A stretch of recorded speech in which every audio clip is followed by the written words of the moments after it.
Okay. Uh, Okay. Adi Sr. was present, and he too thought it was a good idea for Rustem to keep a low profile for 6 months. But Rustem vanished and never returned. Baba remarked that instead of just going away, Rustem probably took the easy way out and took his own life rather than dealing courageously with the situation. Melu and Falu were told what Baba had said, but they were skeptical. They, along with their brothers and sisters, had endured a great deal of suffering because of the breakup of the family, and they apportioned part of the blame to Meher Baba. As adults, they felt distance from Baba, and although they respected him, they did not profess to be his followers. Jangu, on the other hand, had grown up in the ashram and respected Baba deeply, but he did not feel 100% conviction that Meher Baba was God. He felt no sense of obedience. He had a desire to have faith, but it was simply not there. As he himself admitted. But he did say, Baba was like a father to me, much more than Adi. I considered Baba to be my father.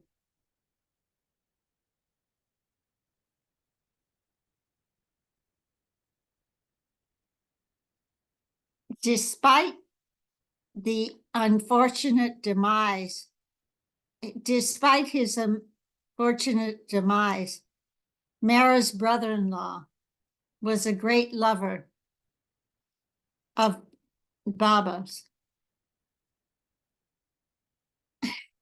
Now this is jumping.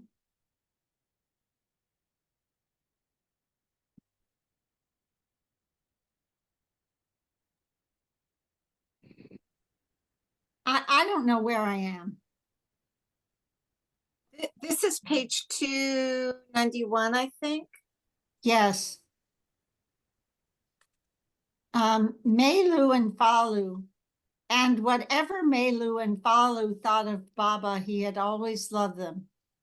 2 years before, as a boy of 12, Falu had been sent to England for his education, sailing with Baba and the Mandali out of Cannes. Now that the war had broken out, Falu was to return to India, all arrangements and expenses paid for courtesy of Baba. See, it's going to page 300 now. Baba instructed Margaret Crask and Delia de Leon, both in England, to come to India in the event of war, but only Margaret was able to secure passage, and that too after great difficulty. She was only successful when she used the pretext that she had to escort young Falu back to India. Later, she surmised that perhaps because of the war coming, Baba had a link to have Baba had to have a link of someone coming to India from England. When they arrived in Bangalore on November 1st, Margaret joined the women at the links. Baba gave her some zoo work.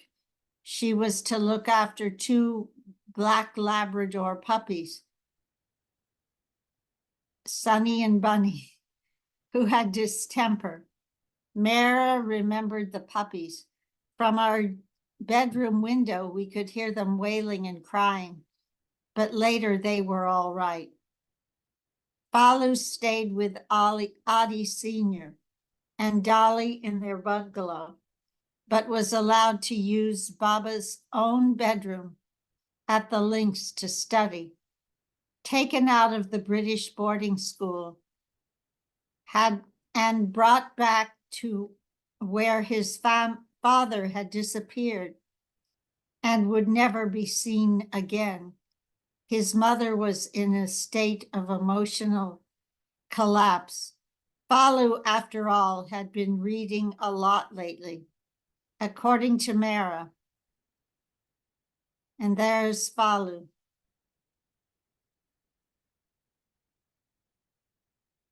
And there's a picture of the Links bungalow.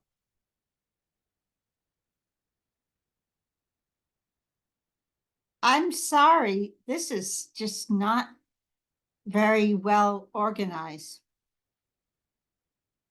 Although the Dussehra parade, although the women had few outings in Bangalore itself, on 19th October 1939, 5 days after Nani's death, Meher Baba took them to Mysore, 90 miles away, for the annual Dussehra celebration. Elizabeth drove Baba, Mehera, and a few others in her car. Don drove the blue bus.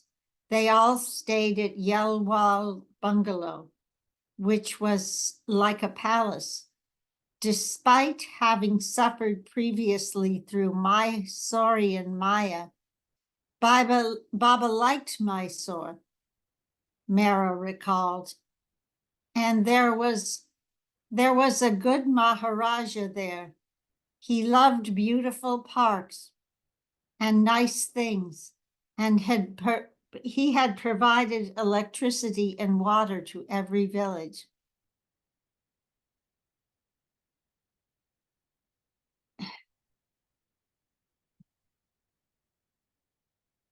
The Eastern women had visited the local places of interest here with Baba 3 years before, but this was the Westerners' first visit.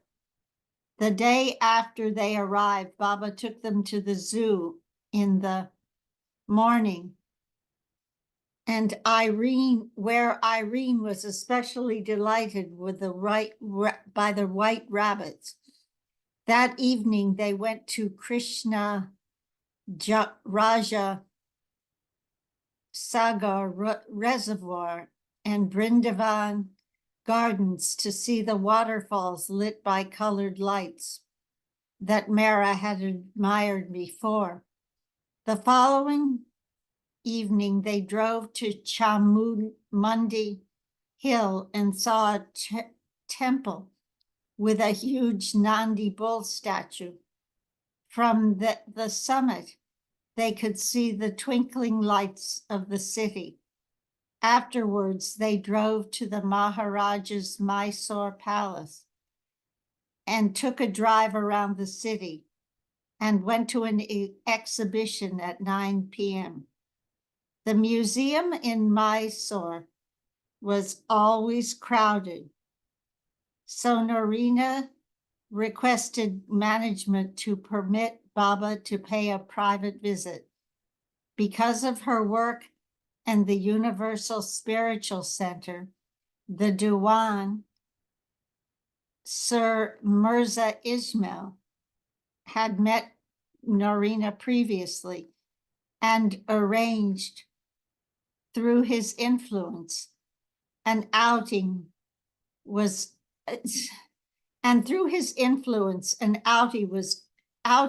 graciously arranged. Baba named the date when he wanted to go, and it was announced in the newspapers that the museum would be closed to the public on that day. But the day before their proposed visit, Baba announced he wanted to go to the museum that day. All the women were taken. and there were huge crowds, perhaps because the museum was to be closed the following day. As they assembled outside, Baba said, "Follow me closely and don't lag behind. Look down so as not to stumble. Walk fast." Could you take over? Sure. Do you want me to start reading, Tina? Yes. Okay. Baba tucked his braid inside his collar in order not to draw attention to himself and entered the museum. He fairly flew past the exhibitions, with everyone running after him. The women did not really get to see anything. Along the way, Baba kept clapping, reminding them not to dawdle. Mani remembered Baba was striding through, and every now and then he turned around and said, "Hurry up, you laggards, come on." In the end, we were practically trotting. Exasperated, Shireen Mai declared, "Mirag, have you brought us here for sightseeing or racing? How can we see anything if we have to keep our eyes down and run after you?" Baba only smiled and said, "You must all keep pace with me or wait in the bus." One thing Baba did allow them to enjoy at leisure was the magnificent Dussehra parade on 22 October, which proved to be the highlight of their visit. The restriction against Mehera Singh men had been gradually easing. She would not stare, of course, but neither did she have to look down every time when out in public. Arrangements were made for the women to watch the parade from a private vantage point. It was gorgeous, Mehera recalled. All the men on beautiful horses, 4x4, all in colorful livery. The road was full of them. A chariot of silver came, drawn by a pair of matching snow-white oxen. It belonged to the Maharaja of Mysore. Next came an enormous, elaborately decorated elephant. There was a howdah carriage on one elephant, fashioned partly out of gold, with the Maharaja himself sitting in it, all jeweled. Irene too loved horses and commented, "The Dussehra parade in Mysore had the most beautiful horses I had ever seen." The Hindu festival of Dussehra commemorates the victory of good over evil in a previous avataric age. King Ravana kidnapped Sita, the beloved of Lord Ram, and lied that he had seduced her. Ram became angry and killed him, thereby giving, next page, Ravana liberation, which was his motivation all along. Later, Baba revealed that the Maharaja would not live to see another Dussehra, and, in fact, he died within the year. But he was fortunate to have had the incarnate Lord Ram view his parade. The next day, Baba and the group left Mysore at 2:30 p.m. and returned to Bangalore, where Baba began working with the musts even more strenuously than before. Besides the whole world being involved in the war, Baba stated that from 11 November there would be chaos, illnesses, and even doubts among his followers for 6 months, and that he himself would work to create opposition. Baba began an 11-day fast on 13 November, and 2 days later he commented, "If during the 11 days of my fast, war does not start in real earnest, or if peace is not definitely considered, and if the present lull continues, then I will continue the fast indefinitely. Otherwise, I will stop fasting on the 12th day." He added, "The real war has started from 11 November. Baba subsequently stopped the fast on 17 November. Baba also sent Erich and Kaka on a musk hunt.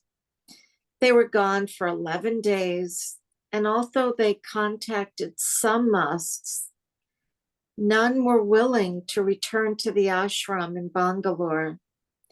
Baba then decided that to start the war or make peace, he would go out to contact musks himself. He was gone for 5 days until 1 December, when he returned with the great Chati Baba, a 6th plain must, and one of Baba's favorites.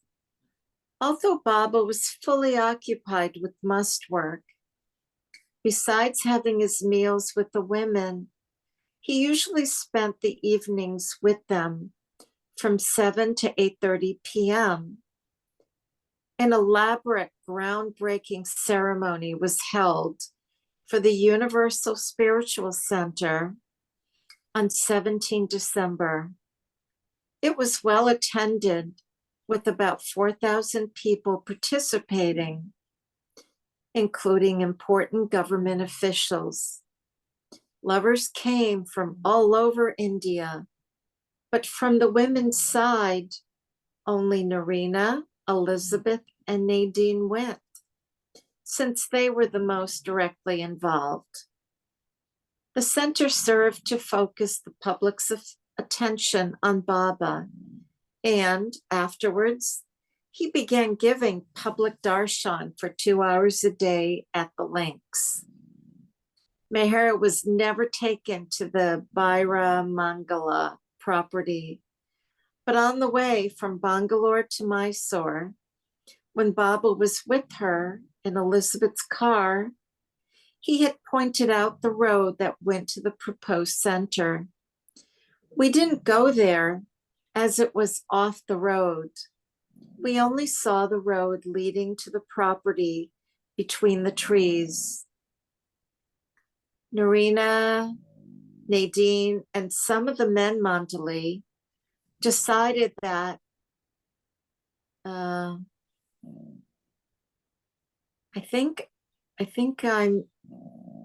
don't think this is the page I was on. Oh, here it is. Decided that to start the war or make peace, he would go out to contact musts himself. He was gone for 5 days. Oh, I read this already. Nora, Oh, you did? yes, yeah. Nora, Nadine, and some of the men Mandali. Next page, 352. Had given lectures in November to inform the public about the Universal Spiritual Center. This had stirred up opposition, as Baba had known it would, and a propaganda war was begun against him. Baba's character was attacked in hostile public meetings held by his antagonists, and in vicious and derogatory newspaper articles and publications. Mehera's uncle, Colonel Irani, resurfaced and came to Bangalore in January 1940, where he conspired with a fanatical local attorney who was leading the opposition. The colonel gave a public lecture denouncing Meher Baba and financed a disparaging pamphlet written by the attorney titled Meher Baba, the greatest hoax of the 20th century, or how an Irani youth bloomed into a world teacher. The Mandali were not idle in their attempts to counter the colonels. And the sidebar, the museum visited was most likely the Chamar Chandra Art Gallery inside the Jaga Mohan Palace.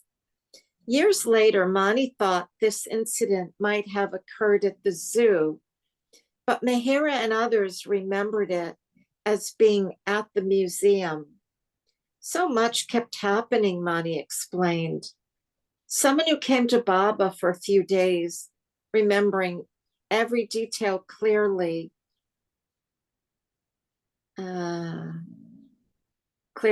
because they went away. Our time with Baba just rolled from wave to wave.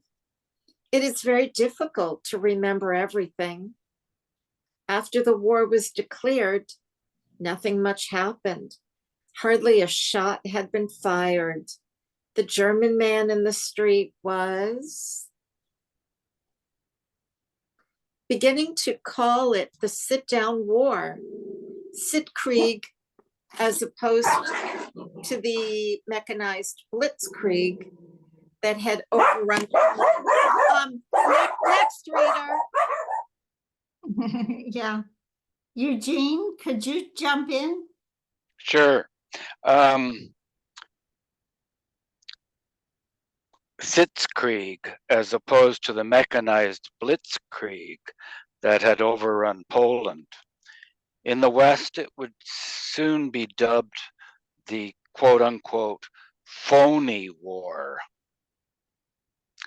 Hitler named November 12 as the starting date of his attack on the West, but then postponed it 14 times because of meteorological conditions. That might be astrological conditions. I think he was into astrology, but I might be wrong. So we're back to the text, and I think it's in the middle of a sentence. Franey arrived the same day, having been brought by train from Nasik to by Ramju. This time, Baba decided she should remain in Bangalore with Adi and Dolly. Bopla, or Pumpkin House, was Baba's childhood home. It is located across from Baba House. Mehera had visited Dalamasi and Naja there and seen the attic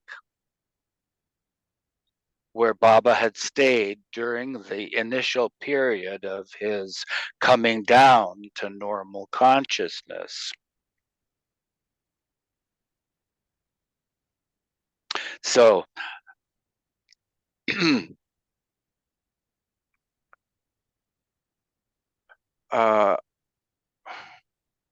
Where are you? yeah, in the right column now, it seems to start in the middle of a sentence. Claims and to discredit him. Besides giving lectures and publishing their own pamphlets in January, Adi Sr. dug up proceedings of a criminal case of rape that had been filed against the colonel in the Thana court when he was working at Matharan. although the charges were later withdrawn. The women's ashram in Bangalore had several new arrivals. Besides Margaret from England, and some departures. Carmen Masi came from Bombay along with her sons Homi, Merwan, and Sarosh, and Goher too spent several weeks at the ashram, while Gaimai's sister Banu Masi and her sons Dadi and Sam left for Bombay. Nargis, Dada Chanji, returned there also for medical treatment. On 28 December, so this is probably 1939 still, Gulmai's nephew, Sarosh, brought his wife, Vilu, and their infant son, Merwan. Accompanying them were Fraine's daughters, Meru and Nagu, who joined their baby brother, Jangu, at the Links for a month. Falu was still residing at a separate cottage with his uncle, Adi Sr. Once Baba remarked that Carmen Masi would be his father in his next avataric incarnation. He informed Gaimai, "When I come back after 700 years, you will be my mother."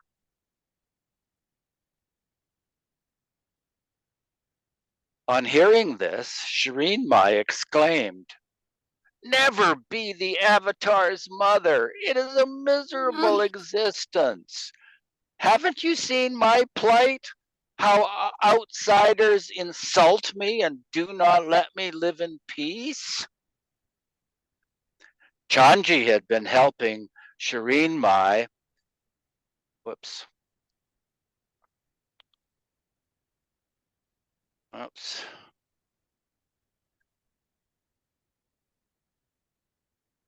Sorry, I've got I can pick up. Chanji Oh, thank had you. been helping Shireen Mai with legal paperwork related to Bopla House in Pune. And when Mani turned 21 that December, she was required to sign certain documents before a magistrate. To do this, she went in a car with Chanji, Shireen Mai, to an office in Bangalore. It was something of an adventure for her, since Mani had been living in seclusion for so long. It was a great event for me, an outing, an impossible thing. You have no idea what it meant. In the car all by myself with mother out, despite what she might assert about being deferred to, about being the Avatar's mother. Shireen Mai, by now deferred to as by Shireen Mai, by now deferred to by Baba, who, besides being recognized by the others as a spiritual master, was her eldest son and the head of the household. Since Shariarji and Jamshed were gone, she had to ask his permission to have a cup of tea and cakes with Mani while they were out. Baba agreed. I can take her to one of the shops and buy something that Mani might need. Can I take her to one of the shops and buy something that Mani might need? She inquired. To this too, Baba agreed. Mani remembered. we bought some beautiful tweed material for a woolen coat, which Irene showed me how to make. Mani was taken one other time in Bangalore to the dentist because she would not be allowed to go more than once. She told the dentist to remove her tooth that had been bothering her. But why? He asked, since it was still in good condition. Mani was insistent. It's my tooth. Please remove it. He did, but Mani regretted it later. Mani's birthday was celebrated in Bangalore, as well as those of the other women who had birthdays during that time. Things with Baba happened in phases. This was a period when everybody's birthday was celebrated. There were a lot of us, over 30 women. Each one's birthday was to be celebrated. So that there was a birthday being celebrated practically every week. Each had to give a present to the birthday person. There was no freedom to shop. We couldn't go out shopping to buy presents. And besides, we never had money to use. We couldn't ask anyone else to bring presents either. But from whatever the Westerners had given us, or we started giving out presents. When you got 30 presents on your birthday, you hoarded them, as you knew you had to give them back to the others. It was a circulation and exchange. After a while, the delight was that you were getting back your own presents. Once, my scarf came back to me, for example. Then I wouldn't remember that Elizabeth had given me something else, so that her present would go back to her on her birthday. Can you pick up, Eugene? Sure. Meher Karan, are you able to read now? Yeah, I can read a bit. Oh, great. Yeah. So I start Elizabeth from there. Notice things. Mm-hmm. Elizabeth noticed things like seeing someone's chipped cup or a blanket that was too worn. Keeping that in mind, she gave that as a birthday present. Though we could not go out unless Baba took us somewhere, Elizabeth could shop. To give you an example, we all had enamel mugs and plates that we carried wherever we went. It was in our cloth bag with our toothbrush, etc. By the time we got to Bangalore, Nadine's cup was so chipped there was little of the enamel to be seen. Before we knew it, there was a new one by her plate. Elizabeth had quietly gotten a new one, put it there, and taken away the old one. It was never spoken of. I hate heavy blankets, and cheap Indian ones can be very heavy. That was the kind we had in the new life, and I was very happy when that phase ended and Baba gave mine away. On my birthday, Elizabeth gave me a very light blanket. It was like a wish fulfilled. It was so precious that to protect it, I had it covered in a sari. She did things like that. Mehera too felt drawn to Elspeth, who spoke in a simple and easily understandable manner. I liked Elspeth's way of talking. It was very nicely done. Kitty was too fast. I could not always understand her.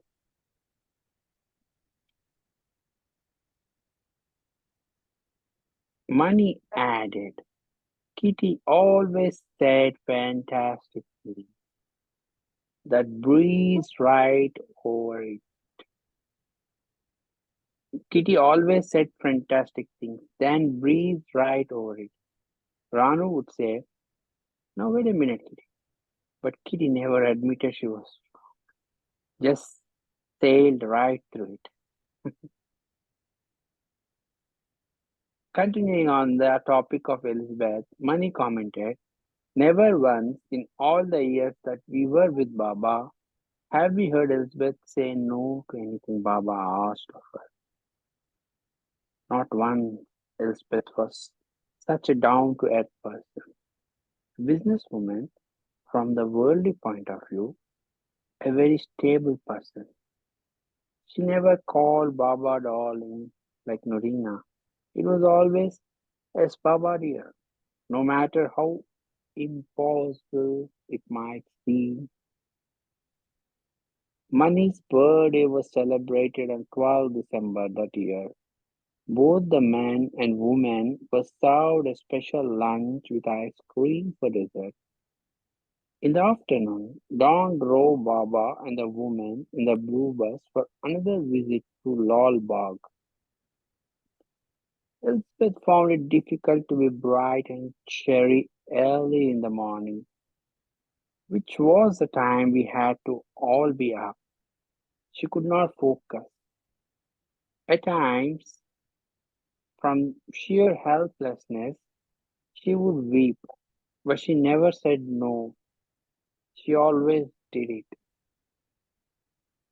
Baba came very early on the blue bus tours and woke us up at 4 a.m. by knocking on our door or clapping.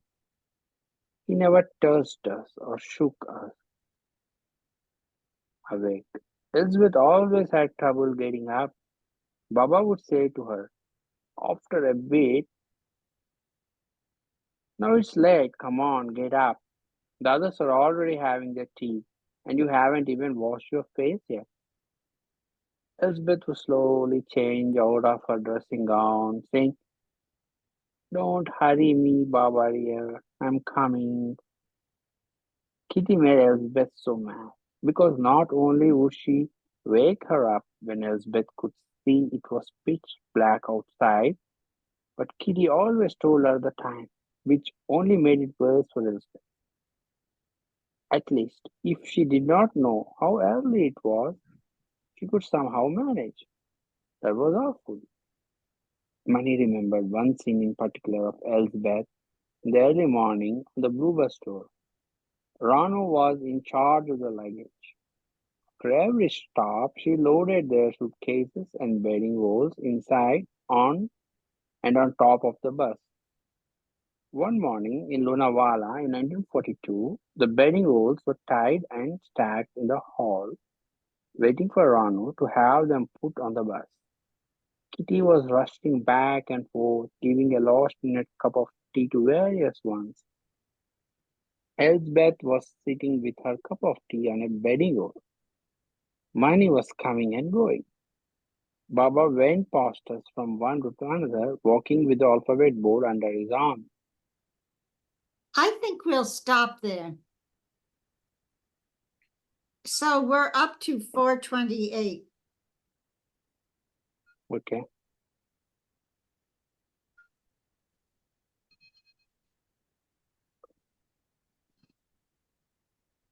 What do you say, Jean? Are you okay, or should we continue until the story ends? Okay, I'll stop recording now.